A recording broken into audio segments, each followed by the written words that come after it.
Hey everybody, it's good to see you all again. This segment is just to kind of let you guys know what is going on in this episode. So, in this episode, there is a situation. Towards the end, or anywhere in this episode, there is a blank. That means there's no sound coming in the episode, and you might think that is your fault. That is my fault. You can blame me, say it was my fault, because that is an editing problem, and that's because of recording and the recording platform that I use. If that happens to be in the episode, if that's in it, what you need to do is to just disregard it. Don't worry about it. Consider it like an ad break. Consider it like a break. Consider it like we're taking a 5 minute break. Consider it like that. So, no freaking out. No need to worry. Make sure you guys enjoy the episode, enjoy what's in it, and y'all have a good one. And enjoy this one. Really enjoy it and have fun. And please disregard the blanks in there. Consider them breaks. Hope you guys enjoy this episode and thank you guys for understanding and for your cooperation.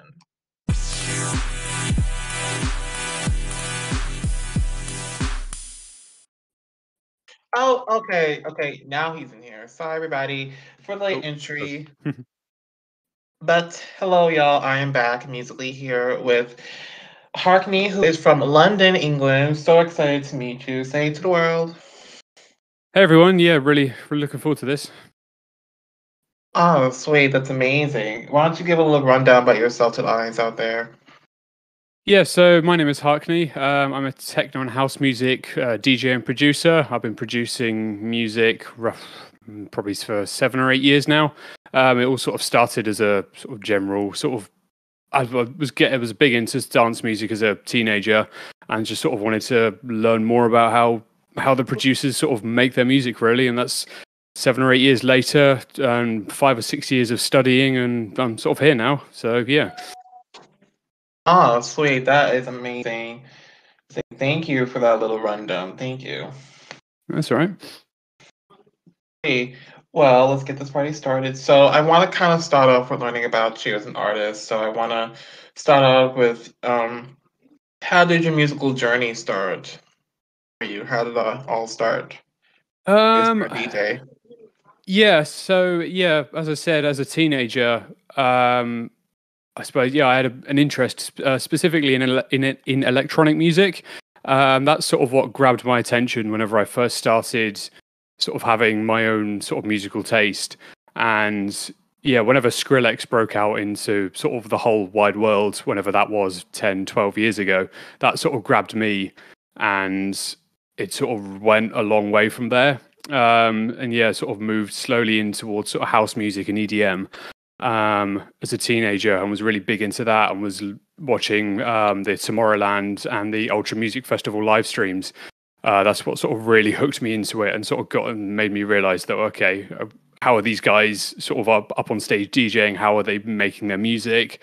And that's sort of what led me down to getting hold of some music software and sort of messing around with it, and eventually realized that okay, there's quite a lot of technical things going on here to making electronic music, but also to the sort of a creative side to it as well. So that creative and technical side was sort of what drew me into it. Oh, that's amazing. That's amazing. Look at that. And just in addition, was producing something you always wanted to do, or did something like motivate you to do that? Um, I think it was the sort of the first thing that I found that I sort of wanted to do as a teenager, and I never really looked anywhere else really. And then as I was obviously at school, in England, you do your GCSEs, your A levels, and then you head off to university. And whenever you're about 14, you can remove some of the some of the compulsory subjects. You can switch those out for some more subjects that you would prefer to do. So whenever I was about 14, I chose to do music at school, and then a couple of years later, I moved on to college, which is for 16 to 18-year-olds in this country, and where I chose to do a combination of media production and music production. So whenever I was 16 to 18, I was learning about how to produce music, and then also about film and television at the same time, rather than going down a more traditional route of learning about English or maths or any of the sciences. And then, yeah, when I turned 18, after doing a couple of years of music and media studying, I realized that, yeah, this is definitely what I want to be getting into, sort of the hands-on practical work, but it's also a bit creative as well. That's sort of what really drove me towards doing music, and I never really looked anywhere else. And then when I was 20, I moved up to London from the southwest of England basically to study music production at university at degree level. And as of last summer, just as COVID was sort of taking over the world, I graduated from university with a degree in music production.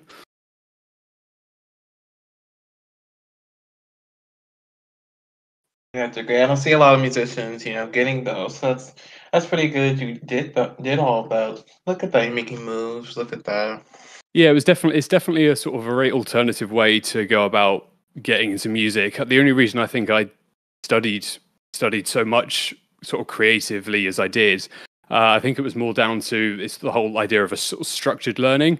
Whereas if I'm just sort of or if I have an interest in something and I'm just sort of told, and I want to learn more about it, doing it off my own back, yeah, I'll do it off my own back. But the whole idea of having it structured for me was sort of one of the really big motivators for me, because I know that if I spend the 3 years doing these structured courses, then I know that's really going to benefit me. Whereas if I was doing it more off my own back, I may not be the quality of learning may not be quite as good. Whereas I know there's a lot of people that are really focused just on what they want to do, what they really specifically want to do, especially with music production and being a music producer. They just sort of pick it up and they learn it themselves in their own spare time. But I don't think the way that I'm wired internally, I need sort of a bit more structure to my learning. So that's sort of why I gravitated towards education. Ah, that's pretty amazing how you have music and education, kind of in the same boat, kind of, in that same range. And I like how you take your music so seriously. Yeah, no, definitely. I think, yeah, when you do it at university, you sort of have to take it seriously, and you get into that mindset of, yeah, music is a serious thing that I want to do, rather than it just being a hobby or an interest that you want to sort of do in your spare time.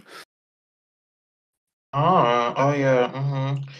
And speaking of spare time, I recently saw you um signing up for Vox, which by the way, if you guys do not know, that Vox is a virtual concert venue. What inspired you to want to perform and also do the whole thing with Vox? Well, actually, was it Dr. Datamosh or Mr. Computer Basic, whichever his name is? He on the techno production Discord channel. He sent out a message saying, "Hey, we're looking for some artists to play at our virtual venue," and I thought, okay, well, yeah, this is like a really good opportunity to do something. Obviously, with the last year, everyone being in lockdown and big clubs and music venues being shut, it'd always been, and I'd seen other DJs as well live streaming. So I thought, okay, this is something I need to be getting involved with, and I messaged the guy. I was like, hey, yeah, I'm interested in this, and he was like, oh, cool, yeah, we got a slot coming up in a couple of months, and yeah, it just sort of went from there, really. So. Oh, sweet, that's awesome. Awesome. So excited to see you perform. I see you on the list of upcoming performance, so I'm so excited to see how yours gonna be. Can you tease us a little bit about what your performance could be? How's it gonna be? Like, can you tease a little bit about that? Oh no, the performance was already. It was a couple of weeks ago, actually. I think it was the last one before Vox shut their venue for maintenance. So no, it happened. Yeah, 2 or 3 weeks ago, I think, actually. Oh shit, I messed up. I thought you didn't do it yet. I'm sorry. That's all They right. I haven't think. they haven't Uh, updated the channel yet, so they still have you as upcoming. So oh I really? thought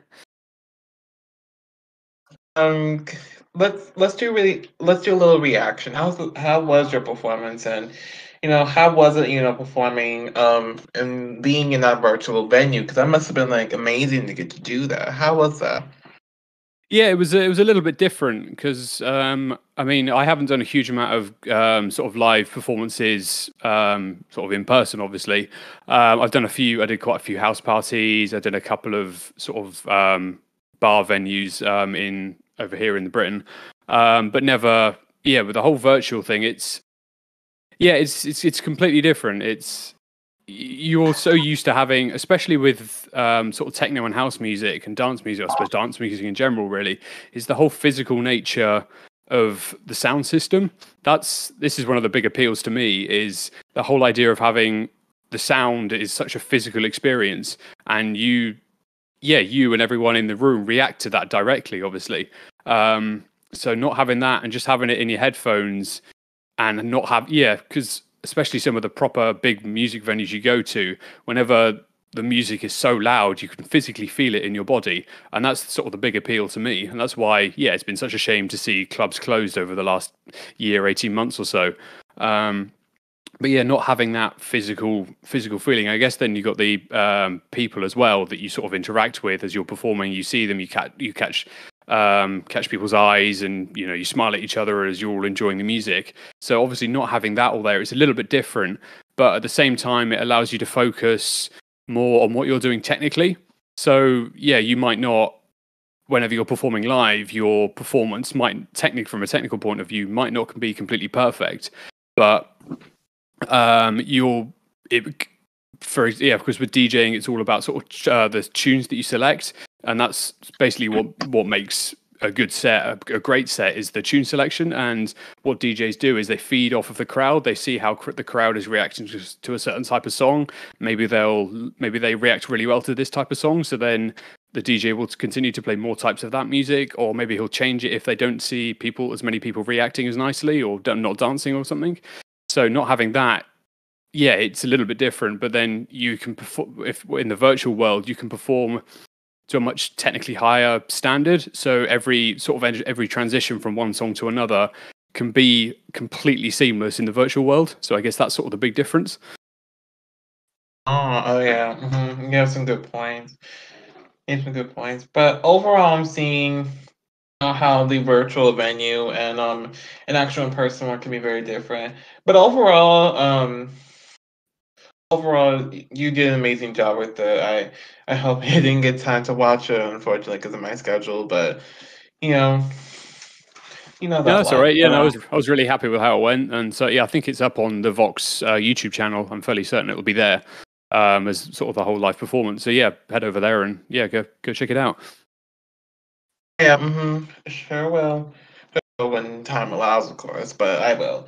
Um, Anyways, I want to kind of go on to this because I want to kind of go into the mind of a producer. So, how exactly is your method of creating music? How do you exactly produce beats, or how do you what's your method of DJing and producing?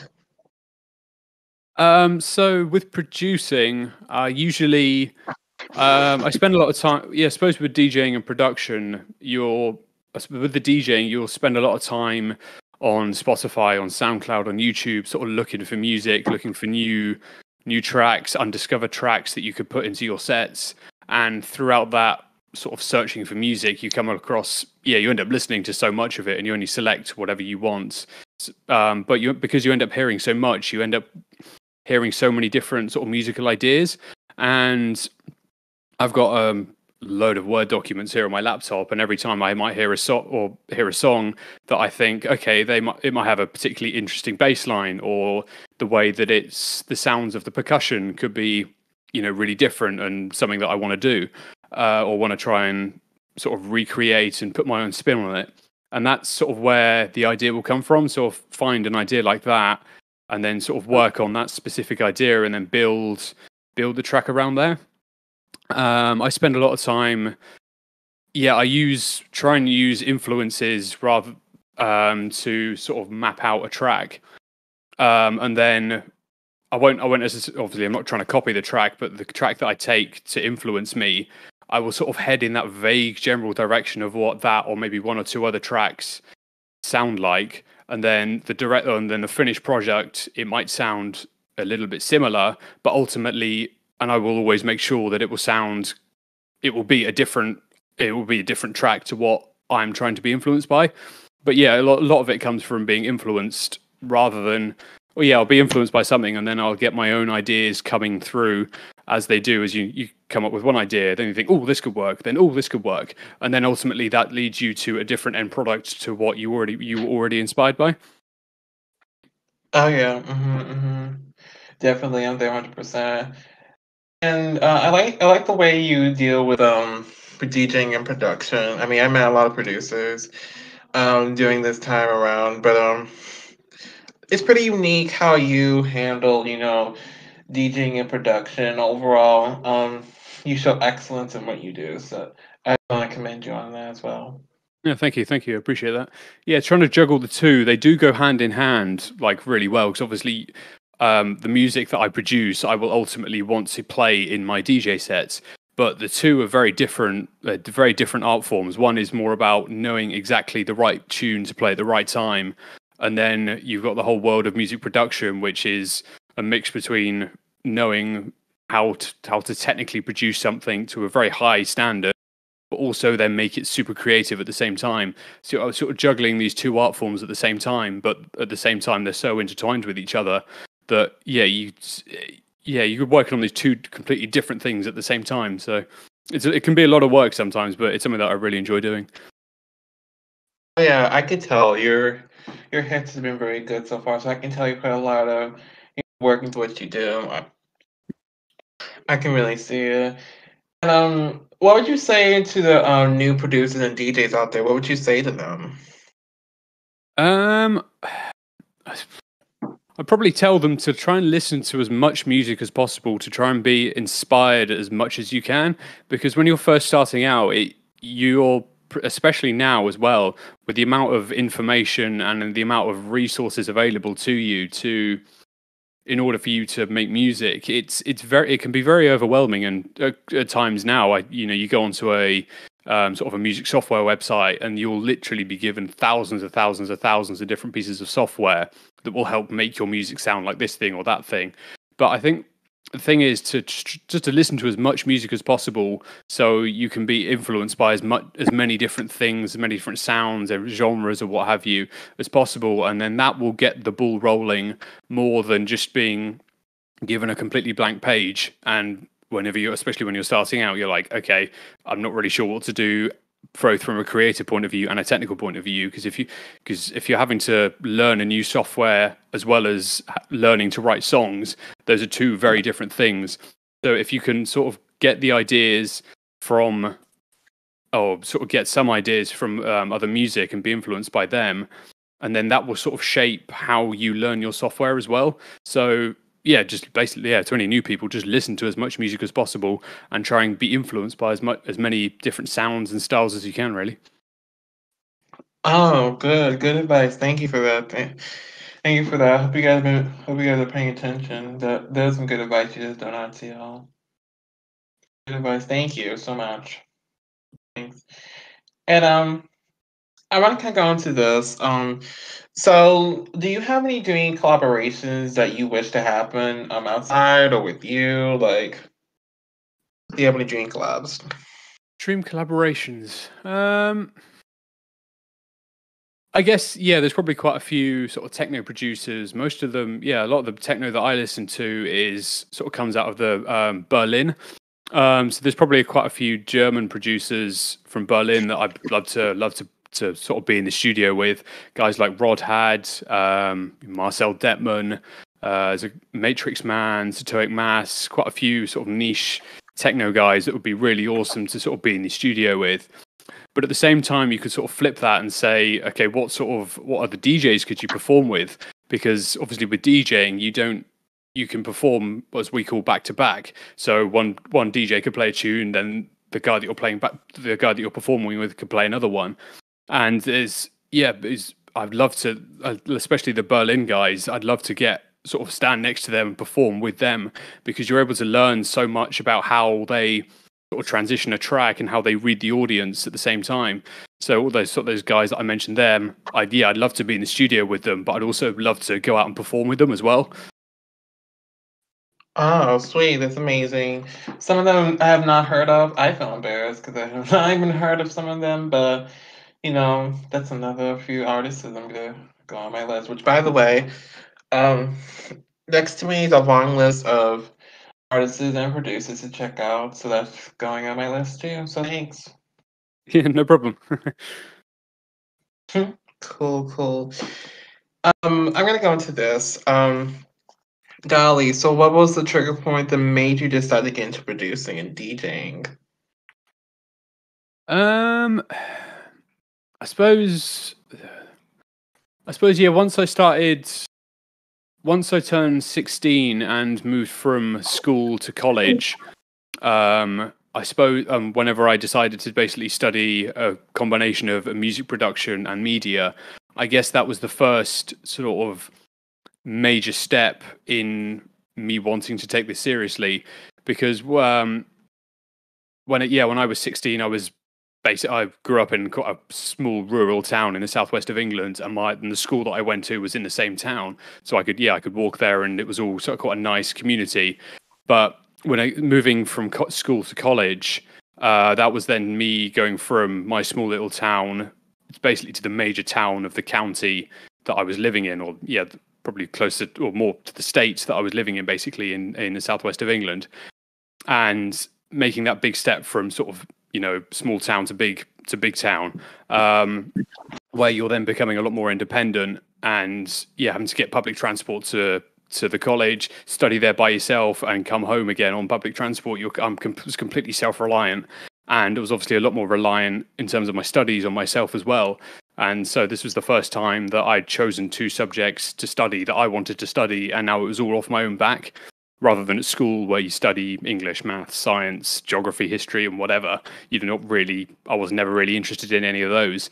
But now that I'm studying what I want to study, now this is all off my own back, and knowing that I had to take it more seriously, and spending 2 years there and realizing that I could do this. I suppose, when I was sort of, around about 16 years old, that was probably the trigger point to realizing, okay, now this is something that I want to be taking seriously. Wow, interesting. That's amazing. What I found most interesting is that, education was the main drive to your success as a producer and DJ. Um, I was so, shocked whenever when you said, when you transferred to that college, that was that time when you realized you wanted to get into this music business. And, you know, a lot of times, a lot of the people that I talk to, they went to college, and then some of them say after that's what. I'm so glad that that you were doing something you love to do, something that you wanted to do, and you excelled, and you're going places, and that's really amazing. How education has really Yeah, I know been there there. are a lot of people that sort of get put off by it, especially with music, with it being such a creative subject. They sort of get turned off by the idea of going and studying something, because they probably have, like I do as well, sort of memories of whenever you're a teenager, studying maths or maybe one of the science subjects that you never really particularly liked, and you sort of associate that sort of distaste with studying, and then you think, oh, I don't really want to go and study music, because that involves sitting in a classroom and being taught by a teacher. So you don't really, that's something that a lot of people probably get put off by, and so they could maybe go down their own route of doing it all off their own back. But the whole idea of structure, and I guess the end goal of having a qualification at the end of it was sort of a big ideal for me, because it says, hey, look, I've done this thing, I can do this thing, and I've got the work to prove it. What's what helped me sort of realize that I could do this, and sort of be more, and to be more serious with it. Oh yeah, I definitely see some good points there. I want to kind of go a little general with this. How has the pandemic affected you as a musician? How did the pandemic affect you in the world of music? Well, as sort of the pandemic was hitting, sort of, just under 18 months ago, I was still at university at the time. So I was still sort of very caught up with all of my coursework and my deadlines. And then as the pandemic hit, there was still another couple of months left of my course at university. So, and then whenever I finished university in June of last year, roughly about this time last year, actually, obviously we all sort of knew where we were with the pandemic. We knew what was going to be shut, we knew that live venues were going to be shut. We knew that everyone was going to be having to stay more indoors. And during university, I didn't really do much of my own sort of music things. I was always so focused on like my deadlines and my actual studies, and I didn't really have enough mental capacity to be doing my own work outside of university work. Because I sort of felt a bit guilty if I was doing my own music work, but I was at the same time I was thinking, oh, I should probably be doing work for my university deadlines and my university assessments. So I spent more time focusing on my studies, and then once university was finished, I realized, okay, right, all these are gone now. I can just dive headfirst into doing my own music things. And obviously we were about 3 or 4 months into the pandemic once I finished university, so I was able to transition from doing university deadlines into my own music things. And because we were so few months into the pandemic, we all sort of knew where we started, or we knew where we stood. Sorry. So yeah, obviously the pandemic is obviously horrible for everyone, but transitioning from university to my own music stuff, I didn't find it too difficult because I already knew where I stood in terms of what I needed to do, what was available to me in terms of things not being open. But I didn't find it too bad, actually. And what it helped me do was actually focus really precisely on what the areas that I need to be working on. Because obviously with being stuck at home, it's just sort of, you got the amount of distractions I had were very limited. So I couldn't go out and see some friends, go to the pub, go to a park with my girlfriend in central London. I was all very sort of focused on what I wanted to do. So in a way, yeah, I guess you could say it's helped me actually. It's really made me focus on what I need to be doing really to make this music thing a success. I definitely see where education comes to play whenever it comes to musicianship. But I appreciate you handling the pandemic pretty well and getting to even graduate from university. Congrats on doing that. Even during the pandemic, that's a big one. Yeah, That's no, thank you. But yeah, well, the thing is, the last 2 months of my university course were during the pandemic, and everything leading up to that was as normal, really. So, and with the end of my university course, basically, I didn't have any exams. All the assessments that I had were basically practical assessments. So I was basically making music and being graded for it. So everything I could do at home.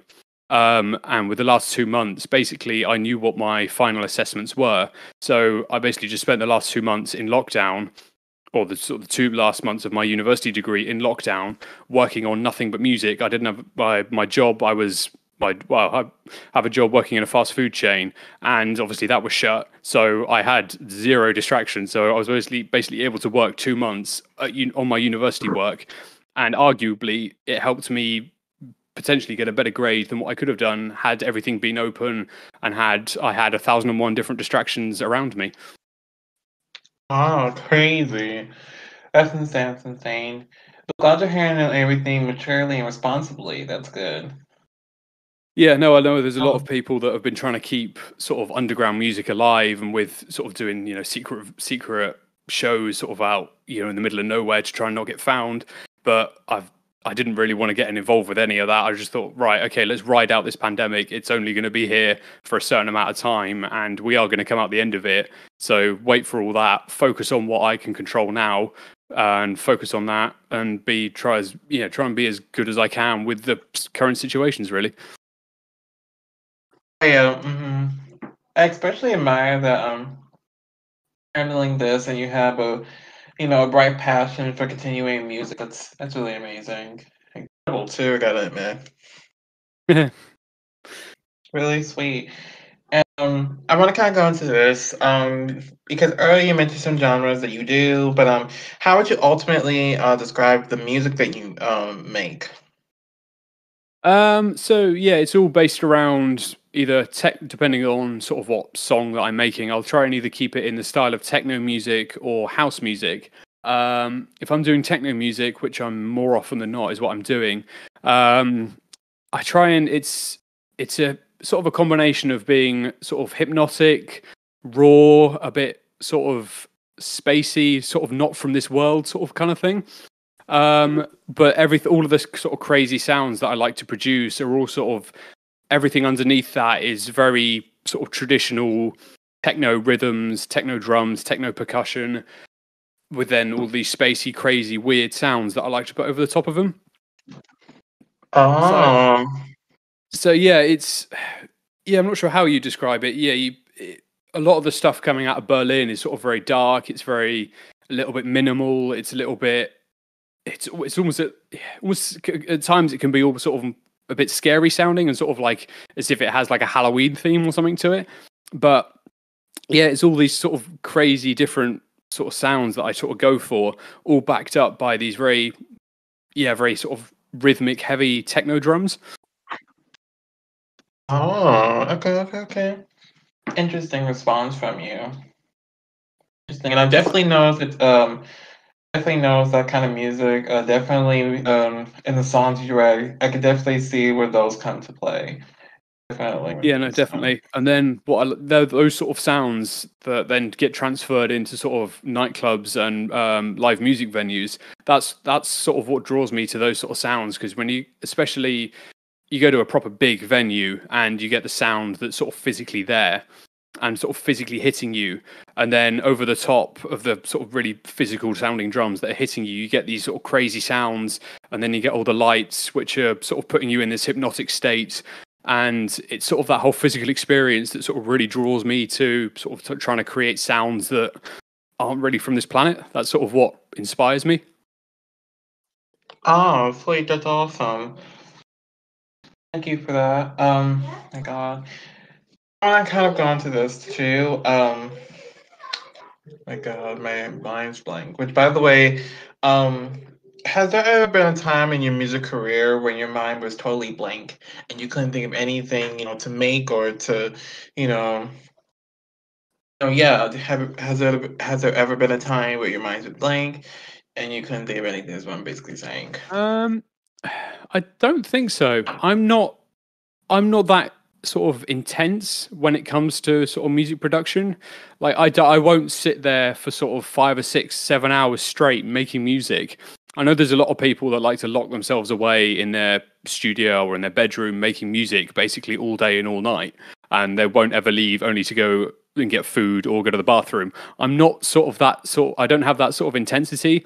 I'm more of a sort of guy that will maybe do sort of an hour in the morning and an hour in the evening of making music, and then the rest of the day will be filled with sort of other things, whether it be creating content for social media or going to work or spending the day out with my girlfriend or something. But I suppose because I've never been that intense, I've always sort of had ideas and projects on the go. So if I was to be more intense, maybe those ideas would dry up a lot quicker.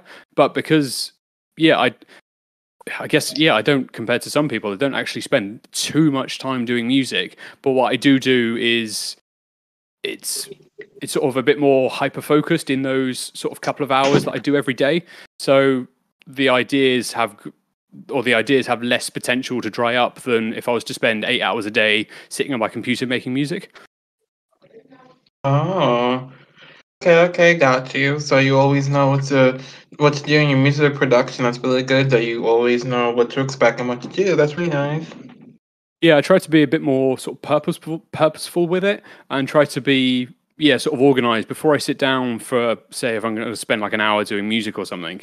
I'll try and sit down or before I go into that, in my mind, I'll have an idea of what song I want to work on before I go into it, and then sort of go from there, spend an hour doing it, but then try not to spend too long on it during that sort of session, because I'm fully aware of people that, I suppose, people that get burnt out from sort of making music, when you sit, or from doing anything really, whenever you sit down and try and focus on something for an extended period of time, eventually your mind starts to wander and think about other things or gets distracted with another thing.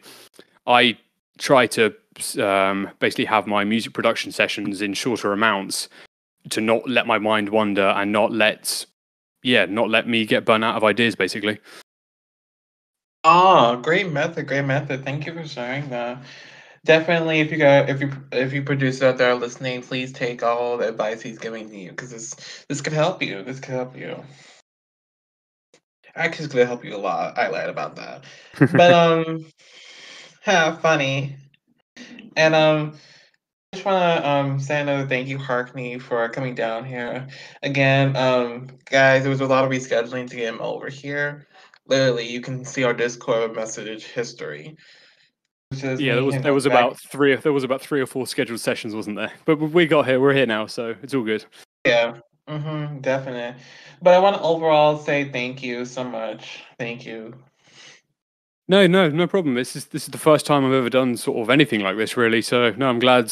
Yeah, I'm glad we sort of found each other on the Vox Discord server, and yeah, I'm glad we got in touch and I'm glad we did this because yeah, this has been sort of really eye opening for me as well because I've never had the opportunity to talk sort of at length about sort of what I do. So this is sort of opened my eyes to sort of what I do as well because obviously I can't really see myself from the outside view, but now talking to you about myself, I'm like, oh okay, oh this is how this works. Oh, I do this like this, do I? So yeah, it's been really eye opening for me. Thank you. Yeah, no problem. No problem. And along with what you said, that's one of the many reasons why I started doing this. It gives everybody a platform to kind of talk about themselves and their music, and just you giving us input and advice. It also helps people out there who are, starting out in production or starting to be a DJ or studying in music production right now in college. All your input's gonna help them in the long run. So, props to you for doing that. Yeah, no, definitely. I've Another thing that I've been doing recently is making a lot of YouTube videos, but sort of based around the music that I make and sort of showing off how I sort of do music and how, yeah, sort of trying to give people advice about to how to maybe better do music or better sort of be productive with your music. That's sort of what I'm looking into and I'm trying to do a bit more of at the moment through sort of doing YouTube videos. So Oh, yeah, no, sweet. I'm sort of big into the idea of sort of helping other people as well. So That's awesome. That's awesome. Props to you for doing that as well. Props. Thank you. Thank you for doing that. It's really good. And I want to kind of close things out on a good note. So, is there any lastly things you would like to tell your fans out there about you or your life? Anything lastly? This is called end credits. Also, in addition to that, any thank yous you want to say? Any advice? Any more advice? Any lastly things you would like to close us out with? Any future plans for you? Also, just go for it. Not really sure. Just thank you to anyone who has taken a vague interest at all in anything that I've done. I know I've got there were mates from school and university that were with me, and but especially back in my school days, there were a lot of my friends that we would go to house parties together, and I'd be there DJing, and they'd all be there with me. We've been drinking, having a great time. So thank you to all of them for basically making me realize that actually, yeah, this whole DJing thing is a really cool thing to do and something that I want to be doing more of. And yeah, sort of thank you to anyone that's listened to my music as well, because ultimately, I want to make music and I want people to hear the music and maybe be inspired by that music. So anyone that's heard any of my music on SoundCloud, Spotify, whatever, thank you really. Yeah, no problem, no problem. It's always an honor to meet people like you that's, musically exceptional and amazing. It's such an honor. No, So thank props you. to you. No problem. And I hope everybody has enjoyed this one. I hope producers and anyone really got a lot of advice from him today. I hope you all learned a lot. And, down below in the description is social media links. Go there and check out his music and hit him up for collabs and business inquiries. Please do. Please do. He is amazing. But I have a feeling he does cash. He'll have cash aside.